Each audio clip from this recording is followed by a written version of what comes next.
Bismillahirrahmanirrahim. Assalamualaikum warahmatullahi wabarakatuh. Selamat pagi, selamat siang, selamat sore, dan selamat malam buat teman-teman sahabat PPI RSUD Indramayu. Alhamdulillah, pada tahun 2024 ini kita sudah memasuki bulan ketiga, yaitu bulan Maret, bersamaan dengan tibanya bulan Ramadan di tahun ini. Selamat melaksanakan ibadah puasa Ramadan.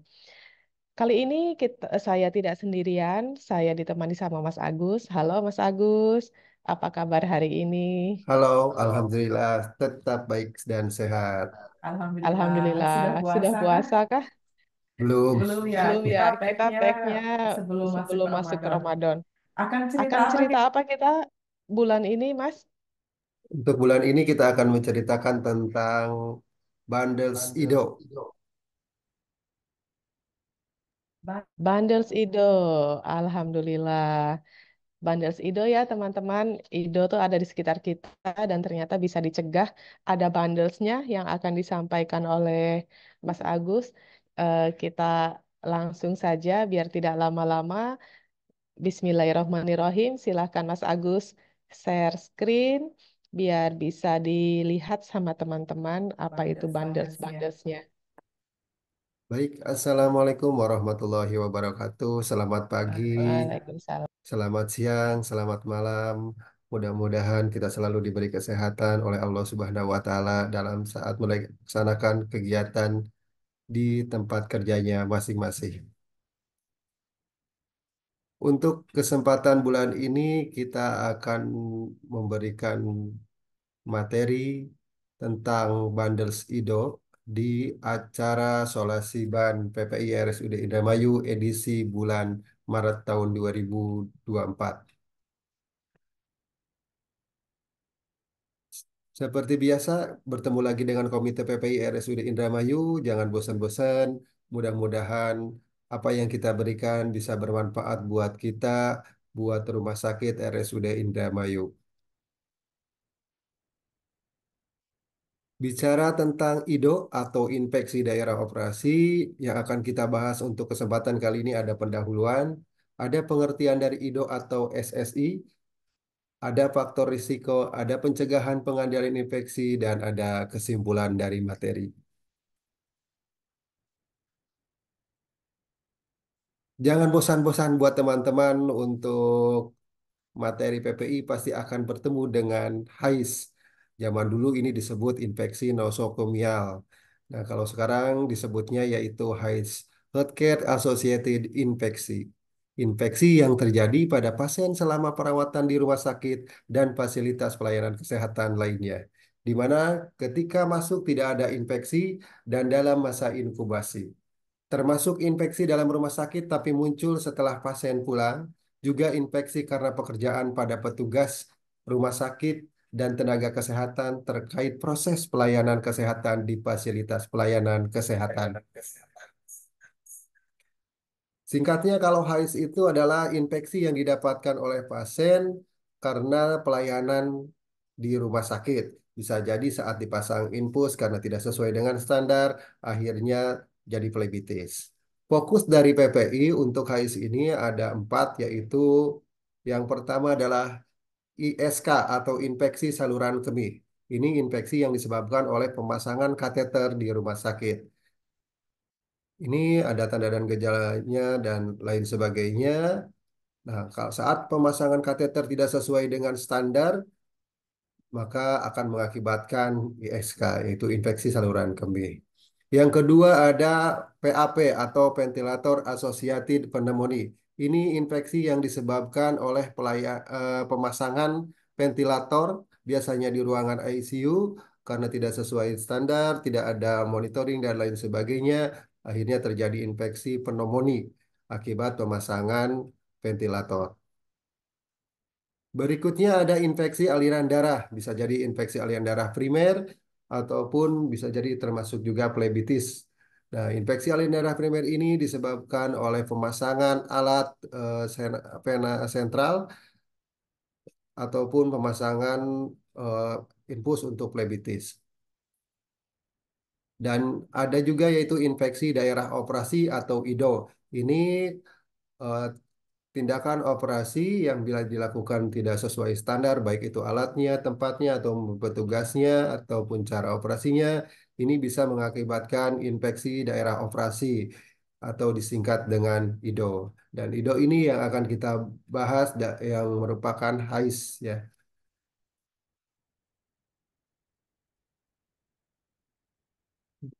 Sebenarnya diperkirakan ratusan juta pasien terinfeksi terkait HAIS di seluruh dunia, bukan hanya IDO, tetapi tadi ISK, PAP, ataupun IADP. Nah, tidak ada negara yang bebas dari HAIS, tetapi SSI atau IDO adalah komplikasi yang terkait dengan semua jenis prosedur dan termasuk HAI yang dapat dicegah.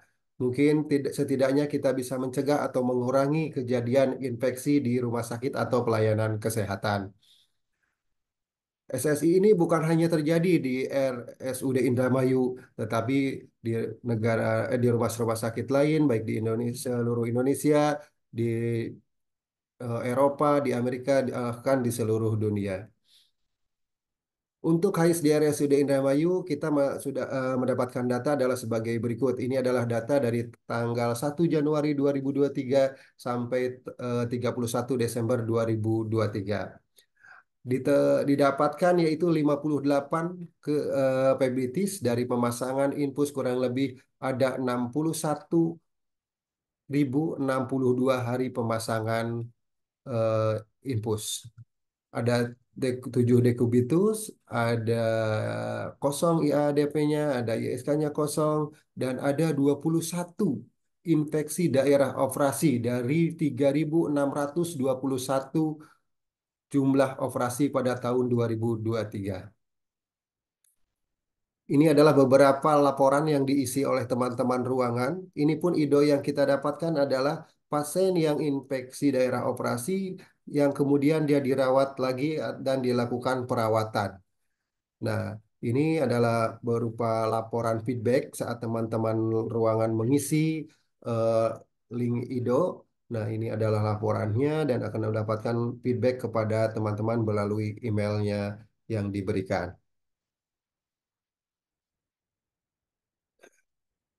Kita langsung berbicara tentang pengertian IDO atau bahasa Inggrisnya Surgical Site Infection, yaitu merupakan infeksi yang terjadi pada tempat atau daerah insesi akibat suatu tindakan pembedahan yang didapatkan dalam 30 sampai 90 hari setelah operasi pada luka terbuka dan tertutup. Infeksi dapat terjadi di jaringan insisional superficial, bisa juga pada insisional dalam dan insisional rongga. Pengertian ini berdasarkan CDC tahun 2013.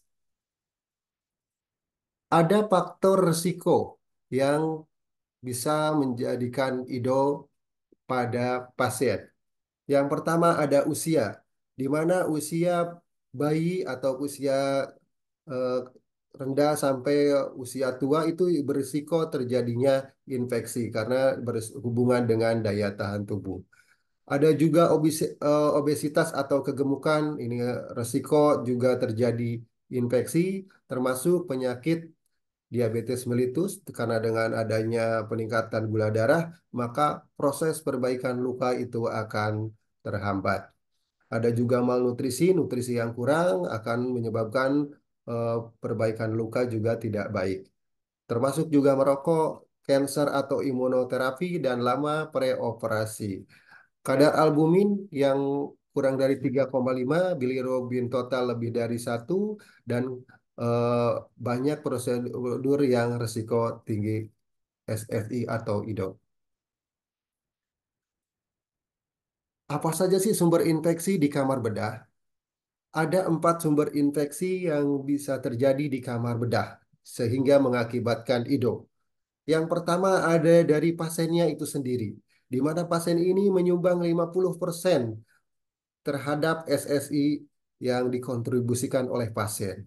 Penyebabnya adalah tadi ada internal dari faktor usia tadi yang berisiko untuk terjadinya IDO, ada kebiasaan hidupnya atau pola hidupnya, ada kulit pasiennya yang tidak bersih saat dilakukan operasi.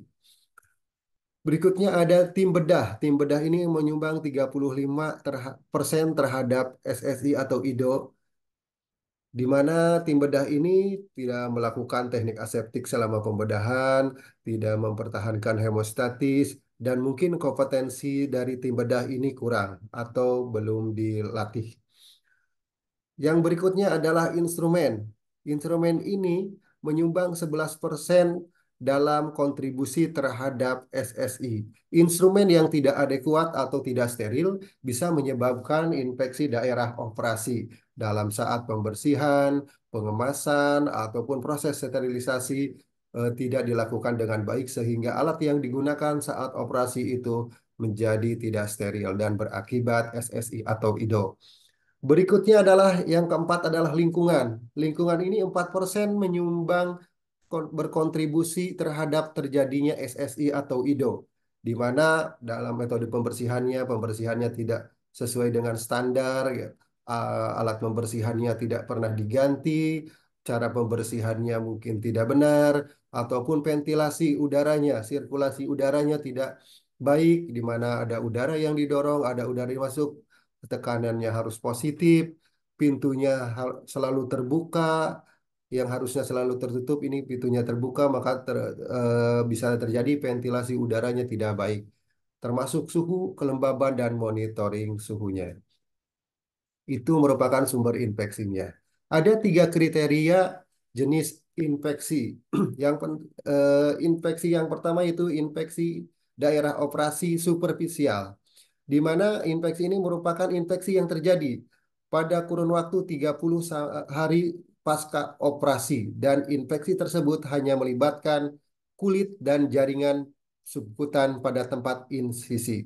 Tanda-tandanya biasanya ada purulen, ada kuman, dan tanda-tanda radang. Yang kedua yaitu ada deep insisional. Ini melibatkan jaringan yang lebih dalam. Contohnya jaringan otot atau fasia pada tempat insisi. Tanda-tandanya ada purulen dan ada defisiensi. Sementara yang ketiga adalah IDO jenis organ atau rongga. Jadi infeksinya sudah sampai ke rongga atau organ tubuh. Contohnya yaitu organ atau ruang pada tempat isi yang dibuka. Jadi misalkan sudah sampai dengan hati dan lain sebagainya. Tanda tanda-tandanya ada cairannya, ada purulennya, dan ada kulturnya positif, termasuk ada absesnya. Jadi ada 3 tadi, ada yang superficial yang hanya pada jaringan atau subkutan, yang kedua ada deep, jaringan yang lebih dalam atau contohnya otot atau fasia, sementara yang eh, organ atau rongga dia sudah infeksinya sudah sampai organ atau rongga. Mudah-mudahan itu tidak terjadi di Rumah Sakit RSUD Indramayu. Nah, untuk mencegah itu, PPI ada yang dinamakan dengan Bundles IDO. Bundles IDO ini eh, adalah suatu cara yang dilakukan untuk mencegah dan mengendalikan kejadian infeksi setelah tindakan operasi. Misalnya operasi mata, operasi APP, dan lain sebagainya. Pencegahan infeksi daerah operasi dibagi menjadi 3. Ini menurut Permenkes nomor 27. Silahkan nanti barangkali teman-teman ada waktu senggang bisa membuka Permenkes nomor 27 tentang pencegahan dan pengendalian infeksi. Ada 3. Yang pertama yaitu pencegahan infeksi sebelum operasi atau prabedah, ada selama operasi, dan yang ketiga adalah setelah operasi. Kita bahas satu persatu. Pencegahan infeksi sebelum operasi. Yang pertama ada persiapan pasien sebelum operasi. Jika ditemukan ada tanda-tanda infeksi, tunda hari operasi sampai infeksi tersebut sembuh. Itu pun dengan konsultasi dengan penyakit dalam ataupun anestesi dan dokter yang melakukan pembedahan. Jangan mencukur rambut kecuali bila rambut mengganggu jalannya operasi. Disarankan kalau bisa dihindari karena saat kita mencukur rambut akan resiko terjadinya lecet pada permukaan kulit dan akan mengakibatkan resiko infeksi. Bila diperlukan mencukur rambut, lakukan di kamar bedah menggunakan pencukur listrik. Bila tidak ada, gunakan silet baru. Ini menurut Permenkes nomor 27. Terus kendalikan kadar gula pada pasien diabetes dan hindari kadar gula darah yang terlalu rendah sebelum operasi. Jadi dengan gula yang tinggi ini akan berisiko terjadinya infeksi. Ini nanti akan konsul dengan anestesinya yang menentukan nanti gulanya atau boleh dilakukan operasi atau tidak atau diperbaiki dulu gulanya ataupun nanti konsul dengan spesialis dalam. Terus mandikan pasien sebelum operasi. Ini tujuannya tadi memutus mata rantai infeksi dari pasien, di mana tadi ada pasien itu menyumbang 50% terjadinya infeksi. Nah, yaitu dari permukaan kulitnya, di mana agar kulit dari pasien tidak menjadi penyebar infeksi saat dilakukannya operasi. Yang kedua yaitu petugas melakukan kebersihan tangan bedah. Ini untuk petugas dari tim bedah di ruangan operasi melakukan kebersihan tangan bedah atau surgical scrub. Ya, untuk di RSUD Indramayu, petugas di OKA sudah melakukan semua pelatihan di eh, ruangan operasi. Dan pelatihannya sudah di luar di himpunan Persatuan Perawat Bedah. Yang berikutnya adalah tim bedah yang terinfeksi atau terkolonisasi dilarang bekerja. Pada saat melakukan operasi, pada petugas yang sakit diusahakan untuk tidak ikut bekerja karena risiko terjadi penularan dari petugas ke pasien. Yang kedua adalah pencegahan infeksi selama operasi. Yang diantaranya adalah sistem ventilasi udara. Tadi saya sudah sempat singgung. Yang pertama itu pertahankan tekanan udara dan sirkulasi udara. Di mana sirkulasi udara ini harus bertekanan positif.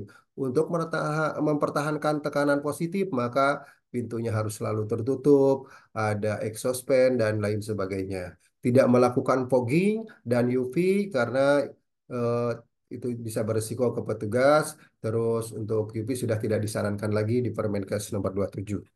Pintu kamar operasi tadi selalu tertutup dan batasi petugas karena dengan banyak petugas yang tidak perlu ada di dalam itu berisiko terjadinya infeksi daerah operasi. Yang berikutnya adalah pembersihan permukaan lingkungan. Pem- Lingkungan operasi harus selalu dibersihkan setelah kegiatan operasi langsung dibersihkan. Mulai dari yang bersih ke yang kotor ke yang bersih ataupun dari atas sampai ke bawah itu ada standarnya dan ada SOP-nya. Terus sterilisasi instrumen kamar bedah tadi ya. Alat instrumen ini berkontribusi 11% terjadinya infeksi daerah operasi. Maka alat instrumen harus steril dan pakaian bedah atau APD yang digunakan juga harus sesuai standar untuk petugasnya. Serta petugasnya melakukan teknik aseptik dan bedah dengan sesuai standar. Berikutnya adalah pencegahan infeksi setelah operasi, perawatan luka setelah operasi. Lindungi luka yang sudah dijahit perban steril selama 24 sampai 48 jam pasca bedah. Ini tidak harus 24 sampai 48 jam, nanti ini disesuaikan juga dengan dokter bedahnya masing-masing. Tapi harus dilindungi lukanya, jangan sampai luka itu terbuka yang harusnya tertutup, jadinya terbuka itu resiko terjadinya infeksi. Lakukan kebersihan tangan sesuai ketentuan sebelum dan sesudah mengganti perban atau bersentuhan dengan luka operasi. Bila perban harus diganti, gunakan teknik aseptik. Gunakan sarung tangan steril satu pasien satu. Jangan sampai sarung tangannya dari pasien A ke pasien B. Alatnya juga harus diperhatikan biar tidak terjadi infeksi daerah operasi. Dan yang terakhir adalah berikan pendidikan pada pasien dan keluarganya mengenai perawatan luka operasi yang benar. Jadi diedukasi kepada pasiennya gimana apa saja gejala IDO dan pentingnya melaporkan gejala tersebut. Nah, ini surveilan IDO yang dilakukan di Rumah Sakit RSUD Indramayu. Jadi nanti teman-teman kalau misalkan menemukan pasien dengan IDO, yang di mana IDO itu yang terakhirnya bisa ditentukan oleh dokter spesialisnya. Bahwa dokter spesialisnya menyatakan IDO, berarti nanti IDO itu harus dilaporkan melalui link yang sudah ada di PPI, yaitu link surveillance IDO. Nanti tinggal diisi, nanti teman-teman akan mendapatkan feedback ke emailnya berupa laporan seperti ini dan nanti akan ada rekapannya, rekapan dari HIS yang sudah di entry atau diisi oleh teman-teman semua. Kesimpulannya adalah SSI atau IDO adalah masalah yang sangat kompleks di pelayanan kesehatan sampai dengan saat ini, baik di Indonesia maupun di dunia. Penerapan Banders IDO sesuai standar akan mencegah dan mengendalikan infeksi. Mari kita jaga semua eh, tindakan kita yang harus sesuai dengan standar. Mudah-mudahan tidak terjadi infeksi IDO yang banyak di RSUD Indramayu. Itu yang bisa saya sampaikan. Terima kasih. Mudah-mudahan bisa bermanfaat buat teman-teman semua. Tetap semangat dan mudah-mudahan kita selalu menjaga pencegahan dan pengendalian infeksi. Terima kasih. Assalamualaikum warahmatullahi wabarakatuh. Waalaikumsalam Waalaikumsalam warahmatullahi warahmatullahi wabarakatuh. wabarakatuh. Terima kasih Terima Mas kasih Mas Agus yang Agus telah yang telah menyampaikan menyampaikan eh, eh, Bundles IDO Bundles IDO secara secara panjang dan panjang dan lebar lebar dan untuk dan untuk diketahui diketahui bersama. bersama bahwa IDO itu memang terjadi ya di RSUD Indramayu dan terjadi di rumah sakit seluruh dunia. Tidak hanya IDO tadi, ada ISK dan lain-lain, dan itu ternyata dapat dicegah. Pencegahannya tadi telah disampaikan oleh Mas Agus, yang salah satunya adalah buat pasien itu harus selalu mempertahankan hidup aktif, bersih, dan sehat, karena pasien sendiri adalah eh, pasien sendiri itu ternyata adalah faktor terbesar untuk mempengaruhi terjadinya IDO pada dirinya sendiri. Untuk petugas, tadi juga sudah disampaikan mempertahankan kebersihan tangan, mempertahankan kebersihan lingkungan, termasuk kebersihan ventilasi, sirkulasi udara, mempertahankan kesterilan alat, serta melakukan kegiatan dengan teknik aseptik dan antiseptik. Nah, ini tidak hanya dikerjakan oleh dokter spesialis, tidak hanya dikerjakan oleh perawat. Untuk mempertahankan kebersihan lingkungan, kita juga ada backup dari teman-teman cleaning service. Tentunya mereka juga ternyata memiliki andil yang besar ya terhadap pencegahan IDO di RSIDO Indramayu. Terima kasih untuk Solasiban kali ini. Kali ini saya hanya ditemani Mas Agus. Untuk kali-kali berikutnya, saya berharap ada teman-teman yang ikut bergabung dalam screen kita di Solasiban-Solasiban selanjutnya. Mohon maaf untuk Dan kekurangannya mohon dan mohon undur diri. Wassalamualaikum warahmatullahi wabarakatuh.